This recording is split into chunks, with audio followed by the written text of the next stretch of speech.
The night Leah Bennett finally knocked on my door, I was standing in my kitchen eating cereal out of a coffee mug because all my bowls were dirty. That tells you almost everything about the glamorous life I was living at 33. It was 11:42 on a rainy Thursday, the kind of rain that made the windows look black and the whole apartment building sound like it was breathing. I had a deadline in the morning, a half-finished set of architectural drawings open on my laptop, and no intention of speaking to anyone until at least Saturday. Then came the knock. 3 quick taps, a pause, 2 softer ones. I knew it was her before I opened the door. Not because Leah and I were close. We weren't. That was the problem. I had spent 4 months making sure we weren't. She lived in 4B, I lived in 4A. Same hallway, same thin walls, same unreliable elevator, same view of the brick building across the alley. She had moved in at the beginning of September with 6 plants, 3 mismatched lamps, and a laugh that carried through drywall like warm light. I noticed her immediately. Of course I did. Leah was 31, an art teacher at the middle school 6 blocks away, with dark curls she usually pinned up with pencils and paint smudges on her wrists more often than jewelry. She had this way of looking at people like she was actually paying attention, which was dangerous if you were a man trying very hard not to be seen. And I was. Trying, I mean. After my engagement ended the year before, I had built a simple life out of work, takeout, and not getting attached to anyone who could one day stand in my kitchen and explain why loving me had become inconvenient. Then Leah moved in next door and ruined the quiet. She borrowed my stepladder the first week, returned it with banana bread. I avoided eating it for 2 days because accepting homemade food from a beautiful woman felt like the first step in a cautionary tale. Then I ate the whole loaf over my sink at midnight. After that, I got careful. If I heard her door open, I waited. If we reached the mailboxes at the same time, I pretended to forget something. If she smiled at me in the hallway, I gave her the sort of nod usually exchanged between men at gas stations. Polite, brief, emotionally useless. She noticed. Of course she did. One morning in November, she caught me trying to escape into the stairwell with a trash bag. "You know," she said, holding her coffee, "for neighbors, you and I have an impressive long-distance relationship." I should have laughed. I wanted to. Instead, I said, "I'm just bad with people before caffeine." She looked at the coffee in my hand. "It's full." I looked down at it like it had betrayed me. She smiled. "Interesting." That smile followed me into the stairwell and stayed there for 4 floors. So when she knocked that night, I knew something was wrong. Not because she needed me, but because Leah Bennett didn't strike me as the type of woman who knocked on a man's door at almost midnight unless she had already tried 5 better options. I opened it. She stood in the hallway in a green dress, soaked at the hem from the rain, one heel in her hand and the other still on her foot. Her curls had come loose around her face. Her eyeliner was a little smudged, but her chin was up, like she had argued with the entire world and refused to let it see her shake. For 1 second, I forgot every sensible thing I had ever told myself. Then she said, "Before you pretend you don't know me, I need a favor." My hand tightened on the door. "Are you okay?" "That depends on how convincing you are as a fake boyfriend." I blinked. Behind her, down the hallway near the elevator, a man's voice called, "Leah, come on, just talk to me." Her eyes didn't leave mine. Not frightened exactly, angry, embarrassed, tired. But underneath all that, there was something softer that made my chest tighten. "Do you want me to call security?" I asked. "I already did. He'll be gone in 2 minutes." She lifted her bare heel slightly. "I just need him to stop thinking I'm alone." That should have been simple. Step into the hallway, say a few words, close the door, return to my sad mug of cereal and my emotionally unavailable lifestyle. Instead, I opened the door wider. Leah's gaze flicked over my shoulder into my apartment, then back to me. "You're letting me in?"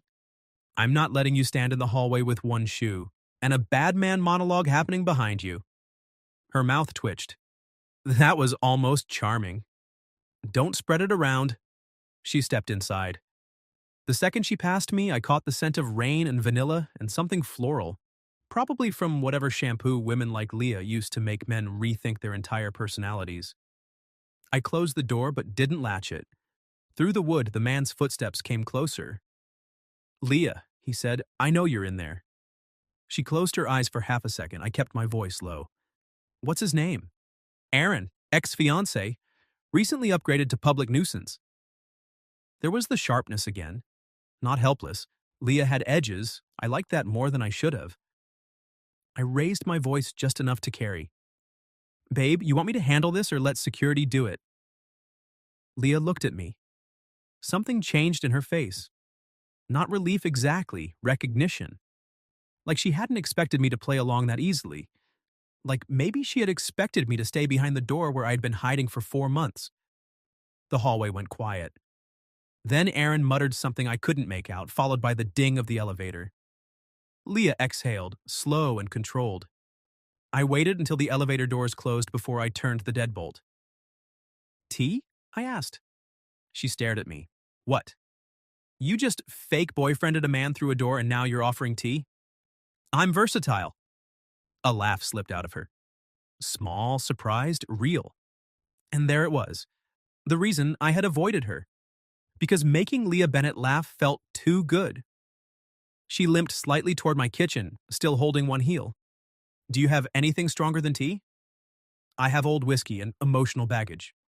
Tempting, but tea is fine. I filled the kettle while she stood near my counter, looking around like she was learning things about me against my will. The rolled blueprints. The single plant she had once told me was bravely dying. The stack of clean bowls sitting in the dishwasher I had not unloaded. Her gaze landed on the coffee mug in the sink. Were you eating cereal out of that? I glanced at it. No. Miles. I hated how good my name sounded in her voice. Yes. She smiled, and this time it reached her eyes. I handed her a towel from the drawer. Our fingers brushed when she took it. It was nothing. Less than nothing. But the warmth of her skin moved up my arm like a warning. She wrapped the towel around her shoulders and leaned back against my counter. Why do you avoid me? She asked. Just like that. No warm-up, no mercy. I opened a cabinet and took down 2 mugs slowly, buying time I didn't have. I don't avoid you. You once waited inside your apartment for 12 minutes because you heard me talking to Mrs. Alvarez by the elevator. I turned. How would you know that? I could see your shadow under the door. I looked at the floor. She laughed again, softer this time. Relax. I'm not mad. You're not? No. Her smile faded just a little. I just wondered if I'd done something wrong. That hit harder than it should have, because she was standing in my kitchen, wet from the rain, brave enough to ask directly for what most people only punish you for not explaining. No, I said, you didn't. Then what? The kettle began to hum behind me. I could have lied.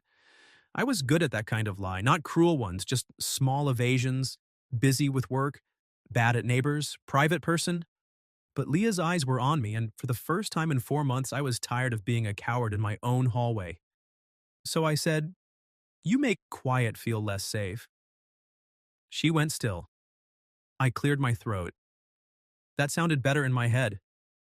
No, she said carefully. It didn't sound bad. The rain tapped against the windows, the kettle clicked off. Neither of us moved. Then her phone buzzed on the counter where she had set it down.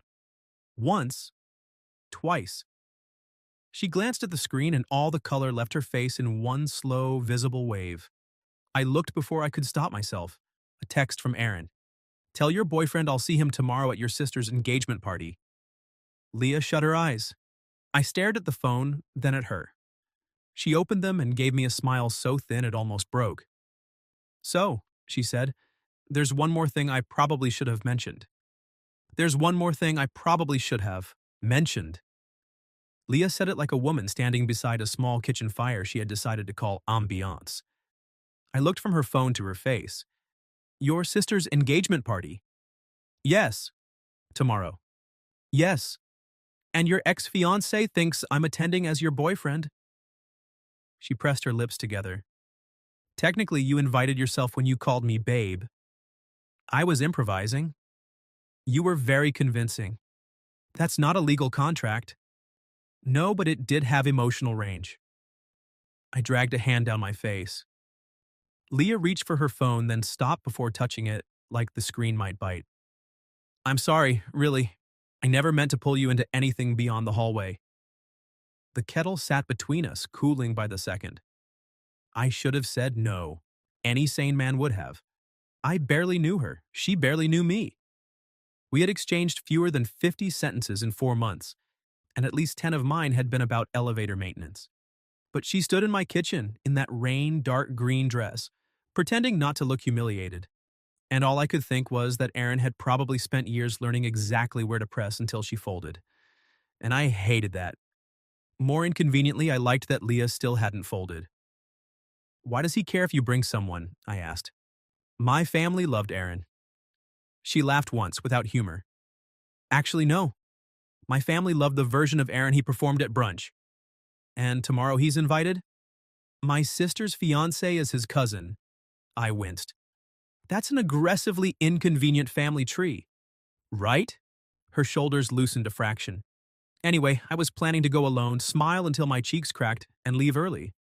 Then Erin showed up tonight to talk sense into me. Meaning? Meaning he wants me back because seeing me single makes him think the door's still open. She finally picked up her phone and turned it face down. Apparently my imaginary boyfriend has now slammed it. There was something almost hopeful in the way she said it. That hope did me in. I poured hot water over tea bags I didn't remember choosing. What time? Leah blinked. What? The party. No. She shook her head. Miles, I wasn't asking. I know. You have work. I always have work. You don't even like parties. I don't even like most people. Her mouth tilted. That's true. And yet. She studied me for a long moment. Rain streaked the window behind her. The kitchen light softened the sharp worry at the edges of her face. Why would you do this? She asked. Because your laugh makes my apartment feel less empty. Because I have been pretending not to want you since September. Because when you looked at me like I might be safe, something in me wanted to become worthy of it. I said, because you brought me banana bread. Her eyes narrowed. 4 months ago? It was excellent bread. A real smile appeared then, slow, bright, dangerous. Fine, she said, but if you're going to be my fake boyfriend, we need a story. We met as neighbors. Too boring. That's literally what happened. Romance requires editing, Miles. I leaned back against the opposite counter, folding my arms. All right, you tell it. She tapped her chin, considering me. We hated each other at first. I don't hate you. I know, that's what makes it fun. I tried not to smile and failed. She noticed? Of course she noticed. Her gaze dropped to my mouth for half a second, and the room changed temperature. Just a little. Enough. She looked away first, wrapping both hands around her mug. We met when I needed a ladder. You were grumpy, but secretly kind. Secretly. You hide it under all that flannel and emotional frost. I'm not wearing flannel. Not tonight, but spiritually. I laughed. It surprised both of us. Leah's expression softened in a way that felt more intimate than if she had touched me. There, she said quietly. I knew you could. The words landed somewhere behind my ribs. I looked down into my tea. For a minute we stood there, not speaking, just listening to the rain and the old pipes knocking in the walls. It should have felt awkward, it didn't. It felt like the kind of silence you only earn after knowing someone longer than one rainy night. Finally, she said, Your turn. My turn for what? Girlfriend interview. If we're selling this, I need facts. Favorite food? Cereal, apparently. No, real answer. Thai. Good. Mine is pasta in any emotionally significant form. Favorite movie? Rear Window. She pointed at me. That explains so much. What does that mean? You're a watcher. I stopped. She said it gently, not accusing, like she had seen the shape of me and wasn't offended by it. I used to be less boring, I said. Her teasing faded. Before? I didn't ask how she knew there was a before. Before my ex-fiancé left, I said. Leah's fingers tightened around her mug. She decided 3 months before the wedding that she didn't want a life that looked like ours, like mine. I shrugged, though it felt too heavy. Quiet apartment. Deadlines, weekends at home, me. That was cruel. It was honest. Those can overlap. Leah stepped closer, just one small step. For what it's worth, quiet doesn't scare me. I looked at her. No? No. Her voice went softer. Lonely does. The air between us thinned. She was close enough now that I could see a tiny gold fleck near her left iris. Close enough that if I reached out, my fingers could brush the damp curl resting against her cheek. I didn't, but I wanted to. And wanting felt like the first dangerous thing I'd allowed myself in a year. Leah set her mug down. We should practice. My brain unhelpfully offered several interpretations. Practice? Being convincing. The corner of her mouth lifted, but her cheeks colored. Relax. I mean holding hands. Right. Unless hand-holding is too advanced for your emotional frost. You're enjoying this. A little. She offered her hand. I looked at it for one ridiculous second like it was a legal document. Then I took it. Her hand was smaller than mine, warm from the mug, her fingers sliding between mine with careful confidence. A simple touch. Innocent.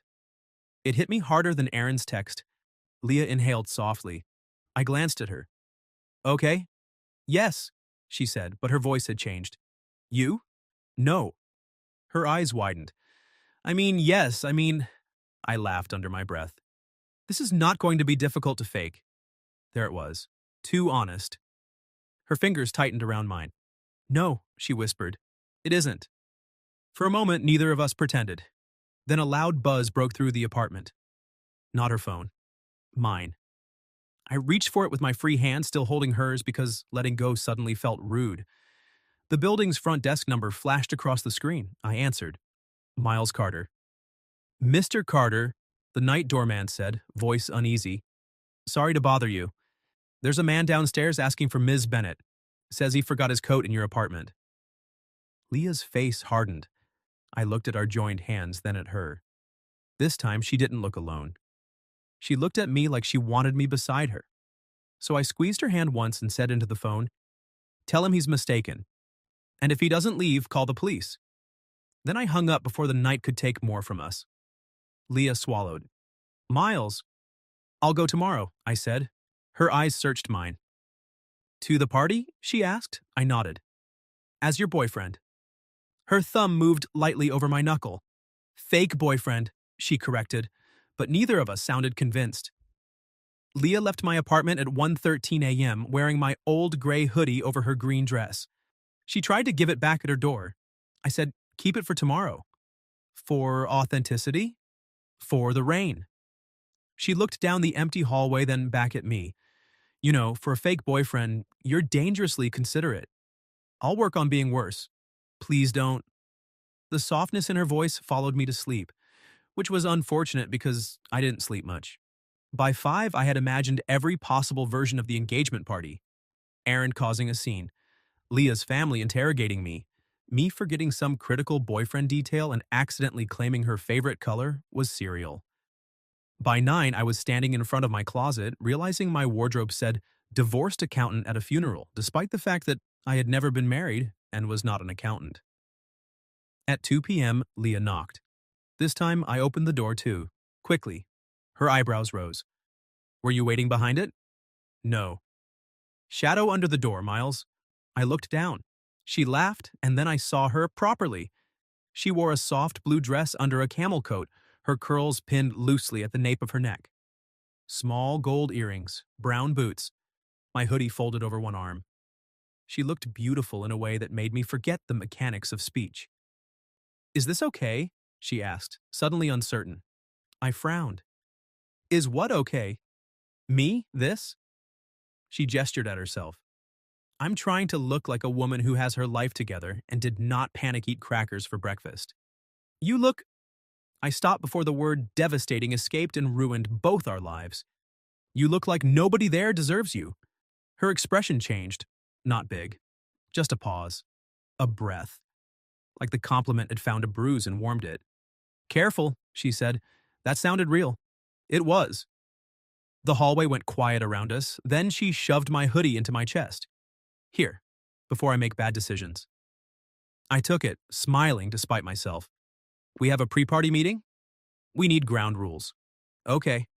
No kissing unless necessary. My brain went completely blank. She looked amused. You froze. I'm processing the legal language. No dramatic declarations. No calling Aaron a weasel, even if accurate. No telling my mother we're moving in together because she'll start pricing China. Noted. And if at any point you want to leave, you tell me this is my mess. You are allowed to escape. I leaned against my doorframe. Leah. What? I'm not looking for the exit. Her smile faded at the edges. Then she reached out and adjusted my collar. It was a small thing, familiar and intimate, her fingertips brushing my throat for half a second. You clean up well, she said. You sound surprised.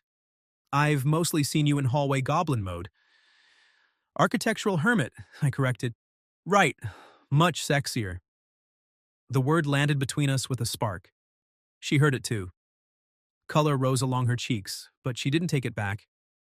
The party was at a restaurant downtown with warm lights, white tablecloths, and too many people who knew Leah better than I did but watched me like I was the headline. On the way in, she slipped her hand into mine. This time, she didn't ask. This time, I didn't hesitate. Her palm fit against mine like the answer to a question I had been refusing to ask. You okay? I murmured. No, she said brightly through a smile. But your hand is nice. I almost tripped over absolutely nothing. Her sister Emma found us first. She was blonde where Leah was dark, bubbly where Leah was dry, and wearing a diamond ring large enough to require zoning approval. You came! Emma hugged Leah, then turned to me with open curiosity. And you brought someone. Leah squeezed my hand. This is Miles. Boyfriend Miles? Emma asked. Leah glanced at me. It was the smallest opening. I could have kept it easy. Fake, polite. Instead, I lifted Leah's hand and kissed her knuckles. Lucky Miles, I said. Leah's mouth parted. Emma made a sound only sisters can make, half delight, half blackmail material. Oh, I like him, she said. Leah recovered by elbowing me lightly once Emma turned away. That was not in the plan. You said no dramatic declarations. That was a minor gesture. That was advanced boyfriending. I'm versatile. She tried not to smile. Failed. For the first hour, we performed. We told the latter story with edits. She claimed she fell for me when I returned her banana bread container washed. I claimed she seduced me with baked goods and criticism of my plant care. Her aunt asked how long we'd been dating, and Leah said, long enough that he knows not to talk to me before coffee. Long enough, I added, that I do it anyway. Leah turned to me, eyes narrowing. He enjoys danger. I wanted absurdly to keep doing this. Standing close, trading lines. Feeling her relax every time I chose her publicly, not just as a shield, but as if it mattered to me that people saw her wanted. Then Aaron arrived. I felt her hand stiffen before I saw him. He was handsome in the polished way of men who checked mirrors and reflective spoons.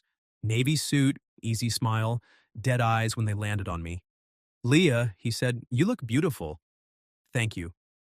He looked at our joined hands. And this must be the neighbor. I smiled. Miles. Aaron shook my hand too hard. I let him. How sudden, he said. Leah's chin lifted.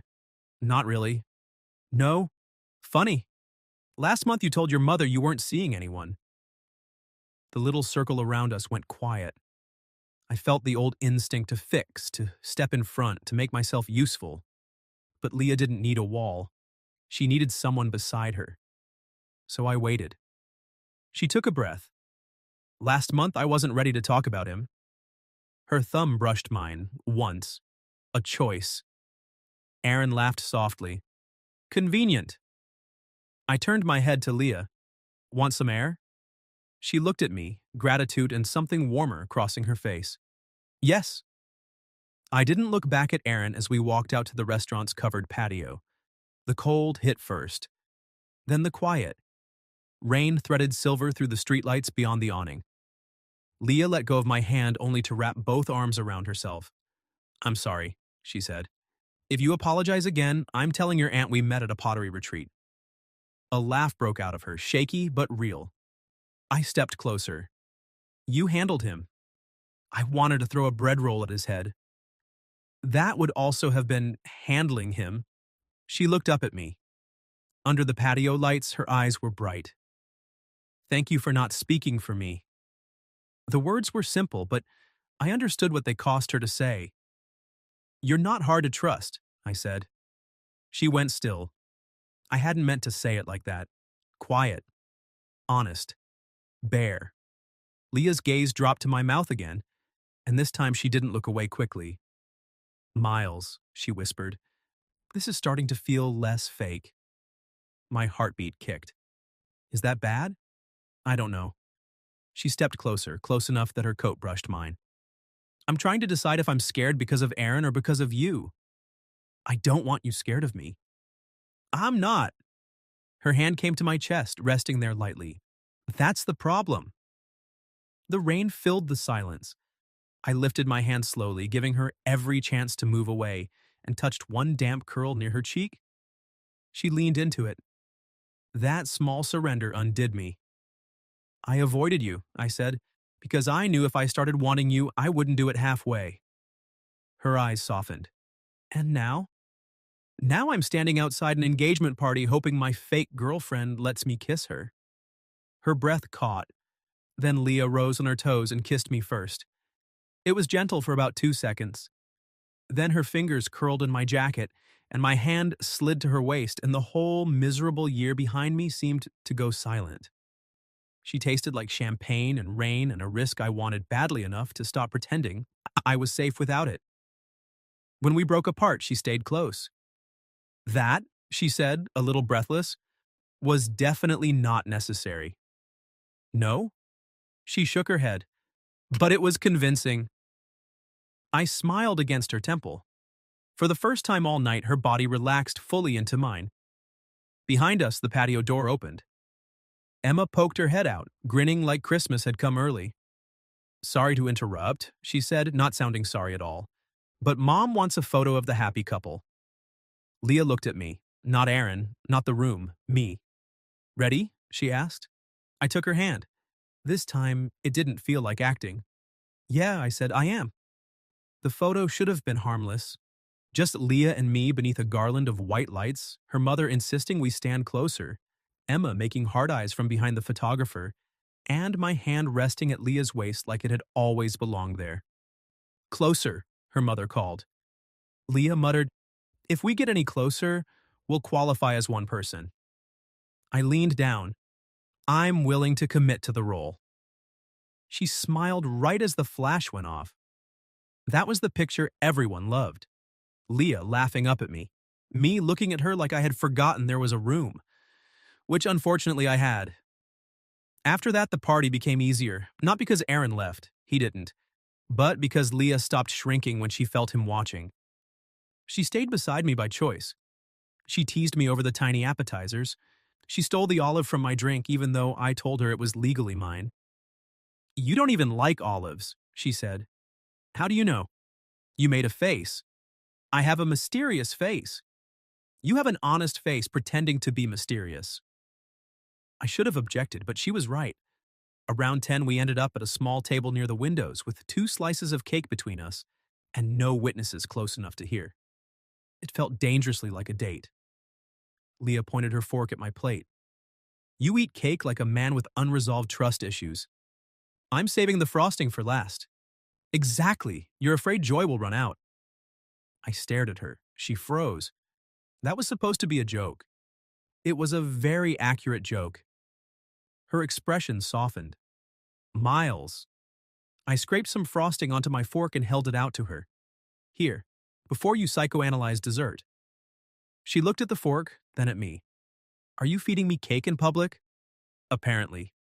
This is either romantic or extremely bold for a man who hid from me in a stairwell. I'm growing. She leaned forward and took the bite. It was nothing. A fork, cake, her mouth.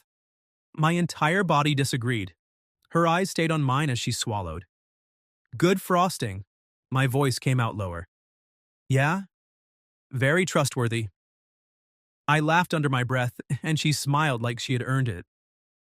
Then Aaron appeared beside the table. Just like that, the night tilted. Leah, he said. Can we talk privately?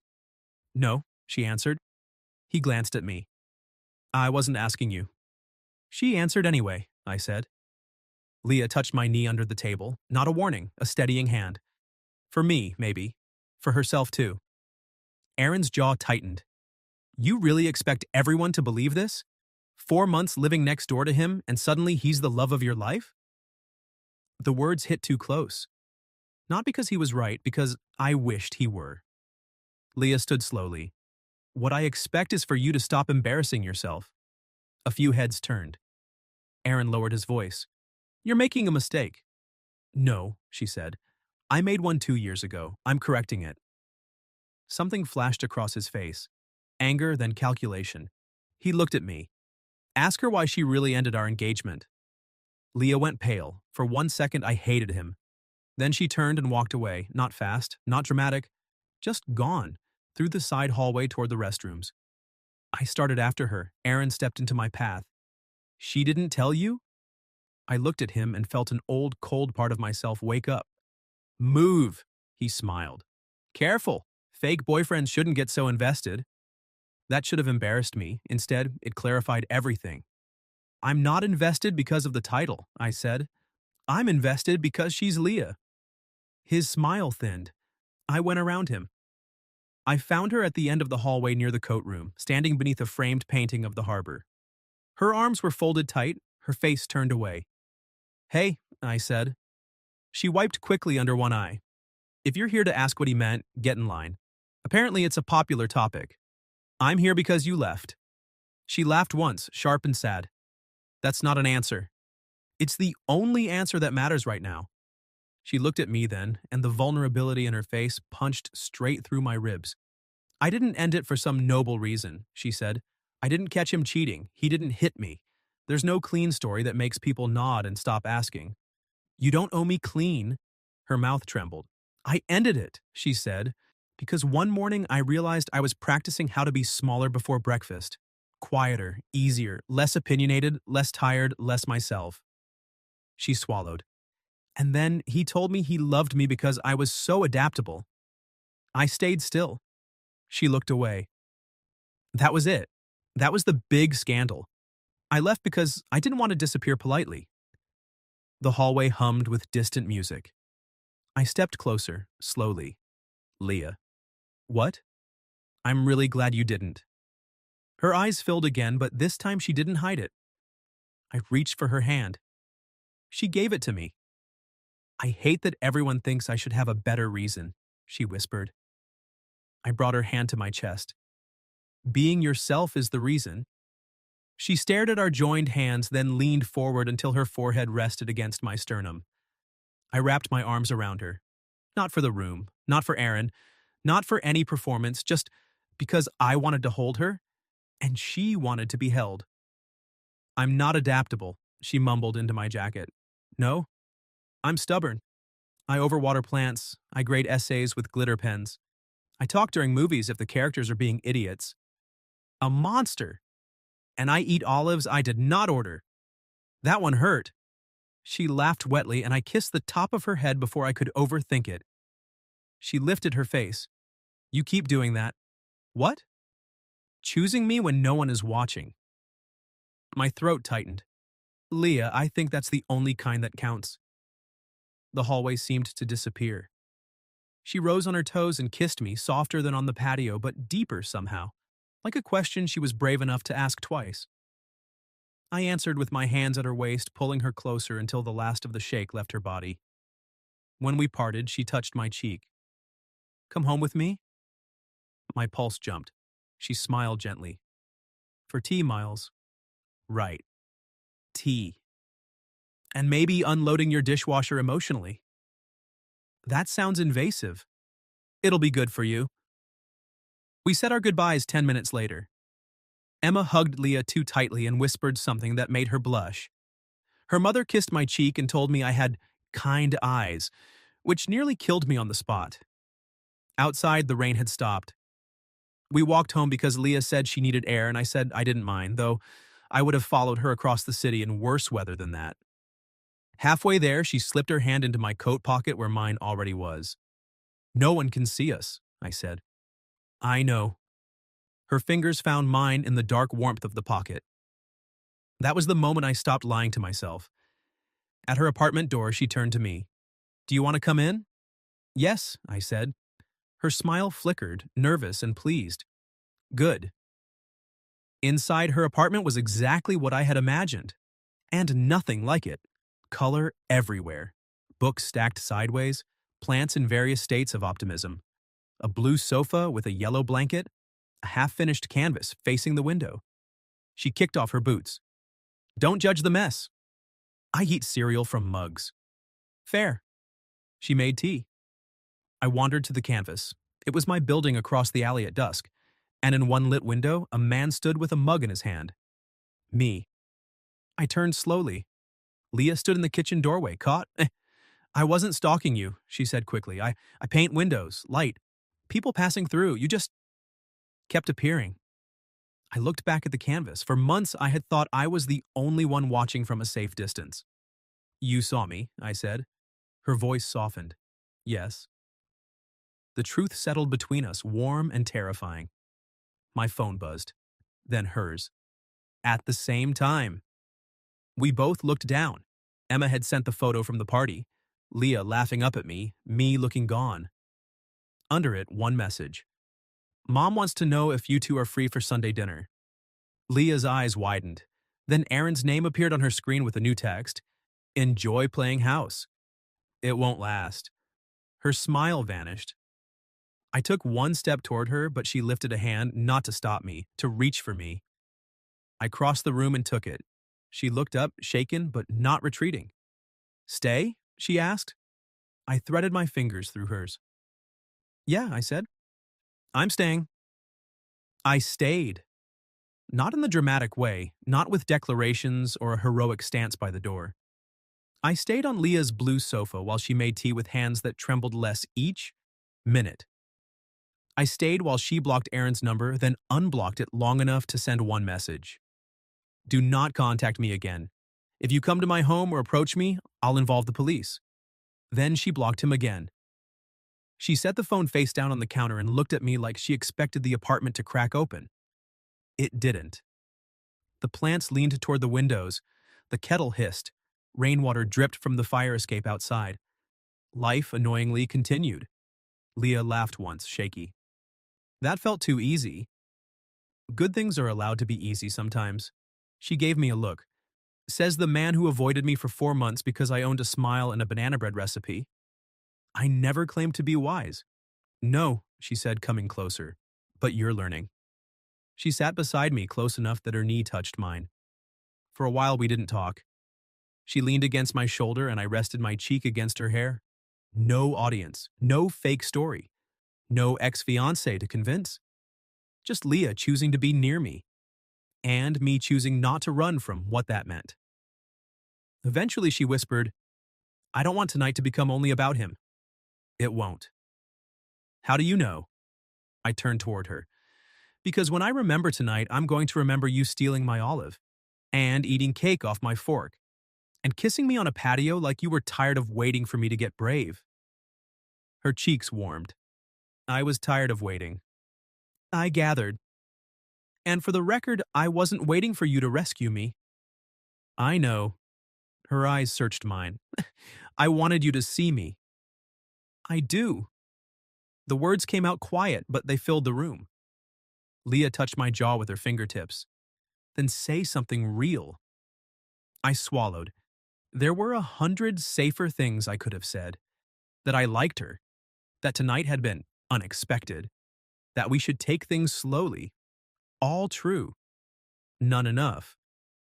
I was lonely before you moved in, I said. And I told myself I liked it because that was easier than admitting I'd been left.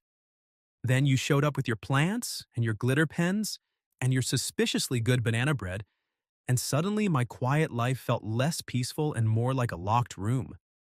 Her eyes softened. I don't want to go back to that room, I said. Not if there's a chance you're on the other side of the door.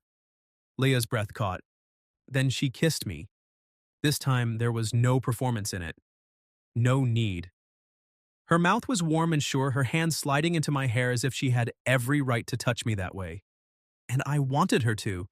I wanted the mess of her apartment, the brightness of her laugh, the terrifying honesty of being known.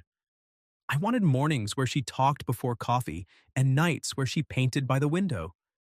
I wanted to learn the difference between her sad silence and her thinking silence. When she pulled back, she rested her forehead against mine. "I don't want fake," she whispered. "Neither do I." "So, what are we doing?" I smiled. "Badly negotiating a first date after pretending to date in front of your entire family. That sounds like us. Dinner tomorrow?" She tilted her head. "Are you asking as my neighbor or my fake boyfriend? As the man who wants to be your real one?" Her smile arrived slowly, beautiful enough to make my chest ache. "Then yes," she said. "Dinner tomorrow." Aaron didn't disappear overnight, but he faded fast once Leah stopped answering and started documenting. Her sister's fiancé handled the family side with one firm conversation. Leah's mother, to her credit, apologized for ever calling Aaron misunderstood. "He's understood perfectly," Leah told me later. "People just don't like the translation." Our first real date was Thai food eaten on my living room floor because the restaurant lost our reservation, and Leah declared that my apartment needed emergency warmth. She brought candles. I unloaded the dishwasher before she arrived. She noticed. "You're growing as a person," she said solemnly. "I did it for you." "I know, that's why it's romantic." By the third date, she had a key to my apartment for plant intervention purposes. By the fifth, I had learned that Leah cried during animated movies, hated carnations, and graded papers with tiny, encouraging stars because, in her words, middle school is a battlefield and everyone deserves sparkle. By the 10th, I stopped counting. We didn't rush. Some nights we slept in our own apartments, separated by one wall and a dozen unspoken goodnights. Some nights she came over in socks and stole my blankets. Some mornings I found sketches of me on scrap paper, me cooking, me working, me frowning at my dying plant like it had betrayed our family. One evening, months later, I came home and found a fresh loaf of banana bread outside my door. On top was a note. For the man in 4A who finally learned how to open doors. I carried it next door instead of eating it alone over the sink.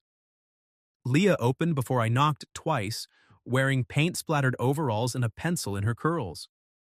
"You're ruining my mysterious gesture," she said. I held up the bread. I refused to emotionally regress. "Proud of you." Then she kissed me in the hallway, right there between 4A and 4B, where I had once wasted 4 months pretending not to want her. 6 months after that rainy night, we took down the wall between us in the only way the building allowed. We moved into a bigger apartment on the 5th floor with better light. Leah filled it with color. I filled it with shelves. We both filled it with the kind of quiet that didn't feel lonely. And sometimes, when rain hit the windows late at night, I'd find her painting by the glass. I'd stand behind her, wrap my arms around her waist, and watch our reflection appear over the city lights. Her curls against my cheek, her hands stained with blue, my face no longer looking like a man waiting for life to pass safely by. The woman next door knocked once. I opened, and somehow that was the beginning of home. What would you have done if the woman next door you'd been avoiding for months knocked late at night and asked you to pretend to be her boyfriend? Have you ever experienced something similar? Tell your story in the comments. If you like this one, leave a like, subscribe, and I'll see you in the next video.